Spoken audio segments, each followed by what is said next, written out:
And welcome back to another episode of Katawa Shoujo. In the last part, we watched some fireworks with Hanako, or I guess listened to some fireworks with Lily, and we ended Act 1, and we are now in Act 2 of Lily's Path. So, first things I want to get off the bat is I've been sick for the past couple of days, so that's why there hasn't been an episode. And if there's some snots and coughs, I do apologize. I will try my best to edit them out as best I can. But without further ado, let's get into it. Awake to the annoying din of my alarm clock, its bright red numerals lighting up my face. It's the same alarm clock I had at home, one of the few remaining artifacts from my days before coming to Yamaku. I'd hoped that using it would ease my transition into my new life. No such luck, though. Groggily dragging myself out of bed, I wipe the sleep out of my eyes, then reach over to my desk. I open a couple of the bottles of medication strewn across it, and swallow a few pills dry. By now, the process is starting to become automatic, something I should be glad for, given their purpose. Feeling much more awake than before, I wander into the bathroom. While the shower warms up, my mind begins to wander as my new daily routine begins once again. The bright colors of the fireworks fill my mind, as do the two girls with whom I spent my time watching them.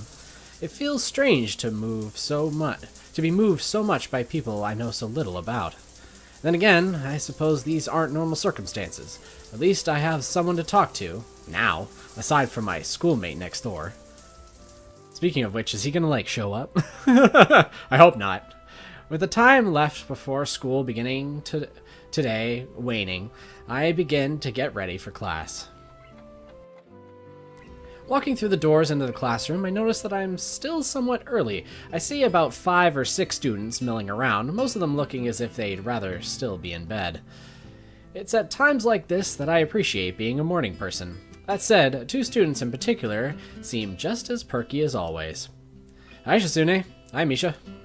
I suddenly realized that my greeting would be lost on the former, so I quickly follow up with a wave. She doesn't seem overly bothered.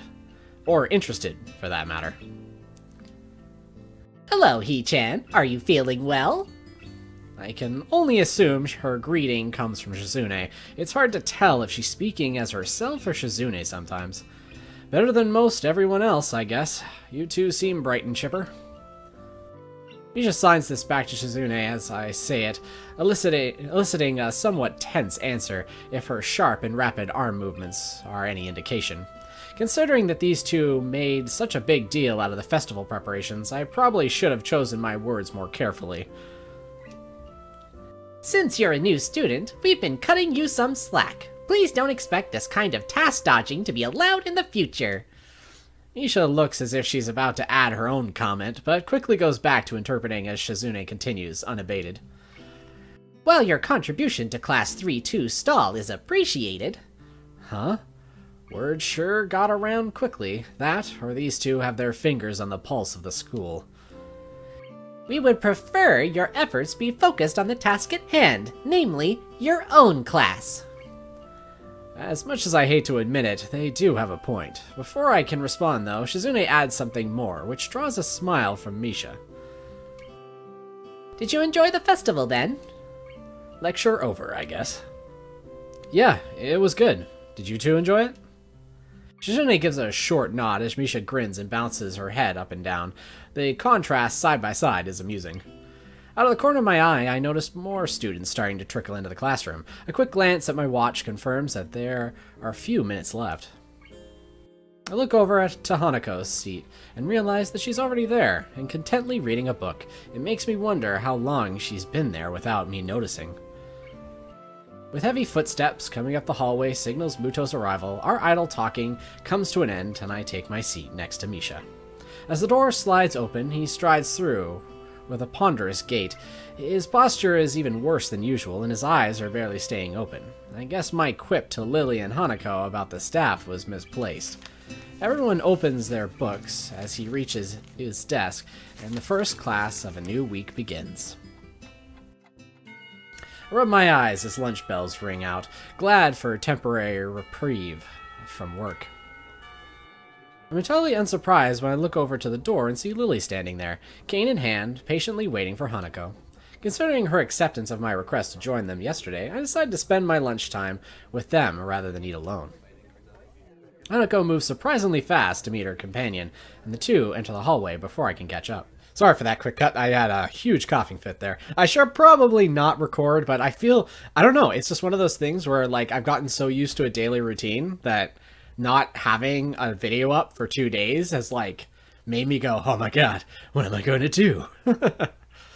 Lily's head turns slightly, registering the sound of footsteps behind her. As Hanako notices and follows her lead, she almost jumps in surprise.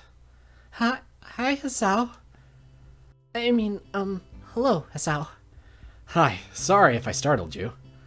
Lily turns to greet me, helped in her orientation by Hanako. Good afternoon, Hisao. Are you joining us? If it's no trouble, there's not much else to do, really. Lily gives a small nod as to silently brush away any idea that it would be troubling in the least.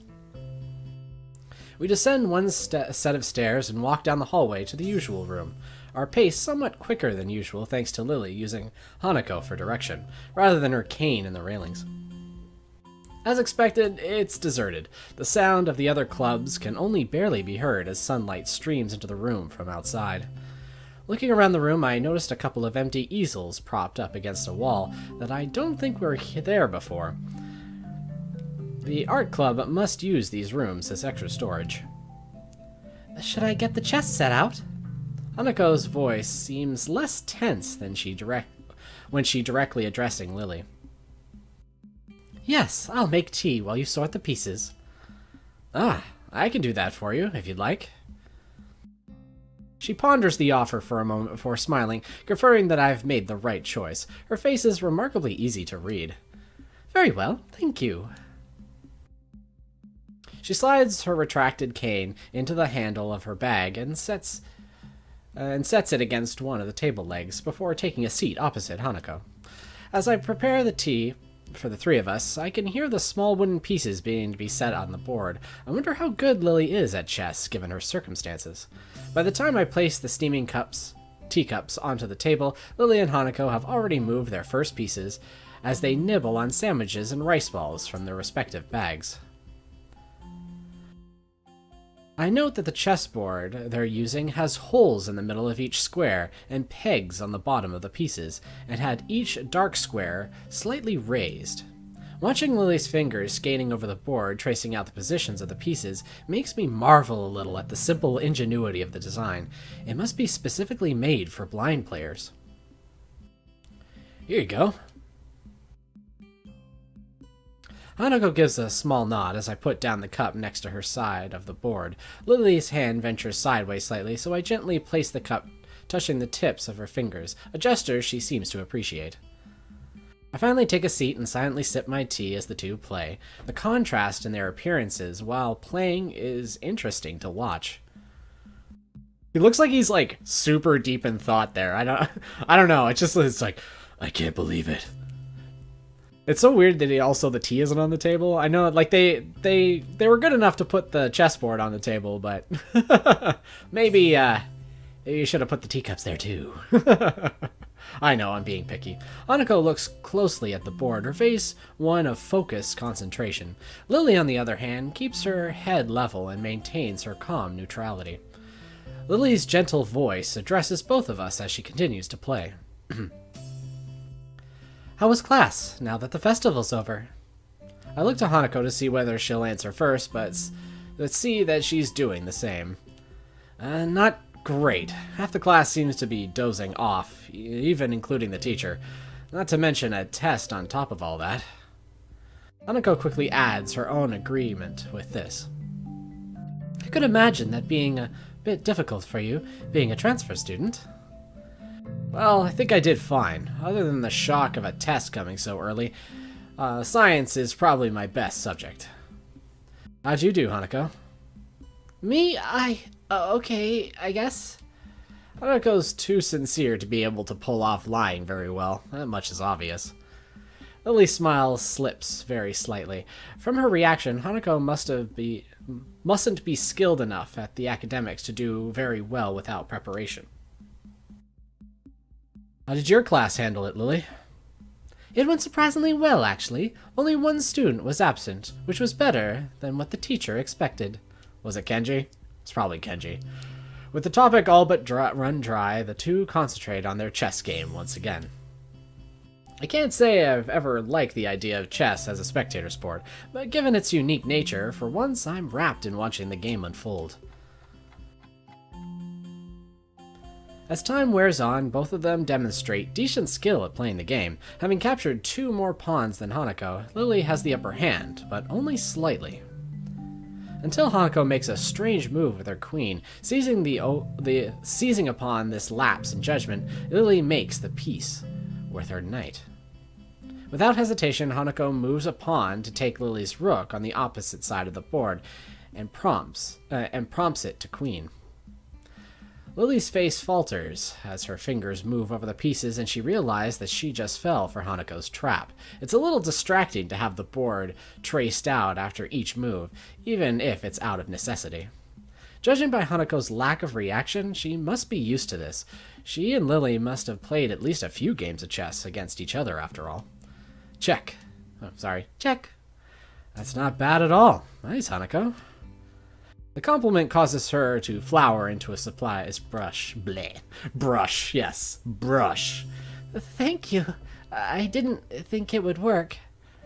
I look over to Lily, her fingers having just finished tracing out the positions of her remaining pieces in an attempt to extricate her king from this bind. I think this is checkmate. I take another look at the board to confirm. Sure enough, her king has nowhere to escape without being threatened by another piece. My earlier question as to which of them is better at this has just been answered. So it is. Lily gives a small sigh as Hanako smiles. From their reactions, this seems like a fairly usual result. How long have you two been playing? Since I was young. Lily nods at Hanako's brief answer. Hanako taught me how to play soon after I met her. I can beat her every now and then, but that's a rarity. I don't seem to have the right mindset for it. If Lily came to Yamaku at the start of high school and met Hanako when she moved to the dorms, that means she's only been playing for about a year. After seeing Hanako's level of play, I'm not too surprised Lily has trouble beating her. But she's better at languages than I am, so... Lily gives an appreciative, if slightly amused, smile to Hanako, quickly reveals a reversal of her compliment. Well, that's how it is. Much to everyone's surprise, the bell suddenly rings, heralding an end to the lunch break. That game lasted longer than I thought it did. Same. I guess we better get back to class. Hanako's already in the middle of packing up, so I take Lily's bag and offer it to her. To my surprise, she takes it and nods, but then places it back down on the table. Asao, may I make a request? Sure, go ahead. Would you mind if I were to quickly feel your face? Wow, okay. That got kind of weird. All of a sudden. Can I touch your face? No, actually, you know what? I like, if it came from anybody else, it would seem weird, but she can recognize, or not just recognize, but she is able to discern how someone looks by touching their face, like knowing where their nose and their eyes are and stuff like that, how their cheekbones are. It's actually kind of amazing to watch someone sculpt someone's face, and imagine being able to do that with your mind instead. That's actually really neat. Oh, no, go ahead. I don't mind. The question takes me severely off guard, but once I regain my composure, it seems sensible enough. So far, Lily's had no idea what I actually look like, and this would be her only way to find out. Aww. Aww. Oh, I just got a hold on that for a second. Aw, that's really cute. Lily raises her right hand, which I take in mine and guide to my face before letting go. The room is entirely silent as Lily's hands move over and around my features, from my chin to my cheeks to everywhere else. I expected this to feel a lot more disquieting than it does. I suppose that's because the actions is entirely a matter of practicality, being functionally no different to the simply looking at someone's face. Her hand is soft, but that takes me by surprise in the length of her fingers, not to mention how sure even the slightest of her movements are. I have no doubt that her level of tactile feeling would be far beyond mine. Her hands briefly run once through my hair before retreating. I'm sure that every inch of my face has been committed to her memory. It's only now, too, that I realize that Hanako has been slightly watching the entire time. Thank you for letting me do that, Asao. And if I might add, I think you're quite handsome. I blush a little at her remark before raising a questioning eyebrow. But if you can't see, how? Just because I can't see, that doesn't mean I don't have my own preferences. Aww. Aww.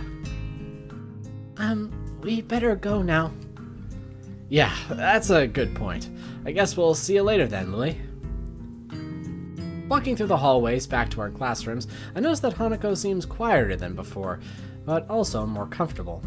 Lily, her hand on Hanako's shoulder, seems to pick up on her assured pace as well, smiling as they walk. If I could spend the rest of my time at Yamaku like this, I don't think I'd be so bad. All that's needed for joy are small exchanges of happiness, after all. And see, that's true to life, too. Like, you know, we always focus on the negative in a lot of situations, and when we just take a step back and just look at the small little victories, even if it's just like, I got home and I had just a scoop of ice cream. You know, like, that's a win to me in a small sense. It's like the small little happinesses where you're just like, I just had a shitty day. You know what will make me feel just a little tiny bit better? A little scoop of ice cream. Now, obviously, if you drown all of your sadness into ice cream, it's probably not good for your body, but you know what I mean. As I reach my desk and set my bag beside it, I realize something. Or rather, my stomach does. I was so busy with those two, I forgot to buy lunch. Oh well, at least he had some tea.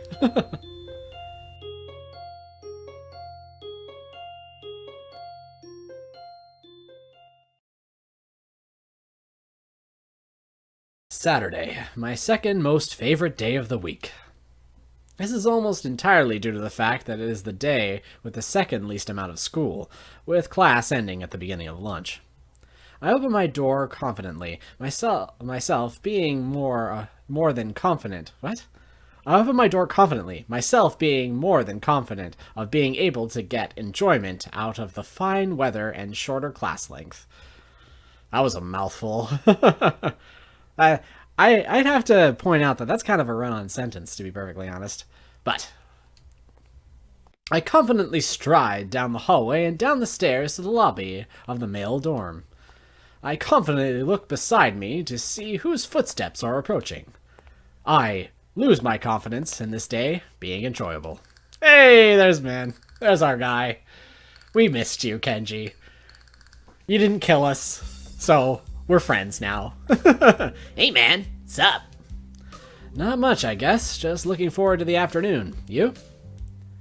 He wraps an arm around my slumped shoulders far too comfortably. Something's up. Let's step outside, shall we? I was just about to, before you stopped me. He doesn't take my reaction to his theatrics well. Ignoring him, I walk outside and start down the steps. It doesn't take too long for him to catch up with me again. I wonder if he wants money or to rant about another conspiracy. Maybe both. I've got a bone to pick with you. Uh-huh. It's about that blonde. You know who I'm talking about. Conspiracy it is. For a moment I contemplate feigning ignorance, but realize that this will go quickly if I just let him get it all out. Lily? The one from your class? You're on a first name terms with her? Oh, Jesus. Well, sorry, my Kenji voice is wrecked because of my cold. Actually, it wasn't a cold, it was like an actual full-blown flu. I'll save you the details, but I was bedridden for a while. Or bathroom ridden. That's probably a little too much information now that I think about it. You're welcome. He looks positively shocked at this development. Did he not expect me to be able to answer? He gathers himself and coughs into his fist, dramatically like everything he does. Well, never mind that. I'm here to warn you, man to man. Warn me about what? Lily? Yeah, you don't know her, man. It's mostly true. I've only known her and Hanako for less than 2 weeks, and even then we've just been exchanging banal chatter about school as we while away lunch. I'm pretty sure you don't either. That's not the point. You're the one that's spending inordinate amounts of time with her. It's distressing me that someone like Kenji, who's probably as far out of the loop as one could possibly get, knows about such a trivial fact as to who I choose to befriend. Then again, I am a transfer student, and she's not only the representative of their class, but also a tall blonde. Maybe I should appreciate this ranting as a warning that the rumor mill exists in this school, and that I'm firmly within. It's just lunch, nothing special. Look, man, under the bridge, see this bridge? You're under it. Oh, Jesus. Excuse me. You're under it. A man's gotta do what a man's got to do to get intel. I just want to make sure you don't end up too far under the bridge. You're losing me, Kenji. That's okay. Lots of people get lost. That's why I'm here to help. Just be careful around her, okay? She looks all harmless on the outside, but I've heard shit. Bad shit. You know the student council, right? He seems to involuntarily shudder as he says the words. Putting him and Shizune together in a room is an amusing mental exercise. I wonder if they've met. Maybe we'll continue on this conversation next time. So take care, guys. Stay frosty. And I'll see you tomorrow.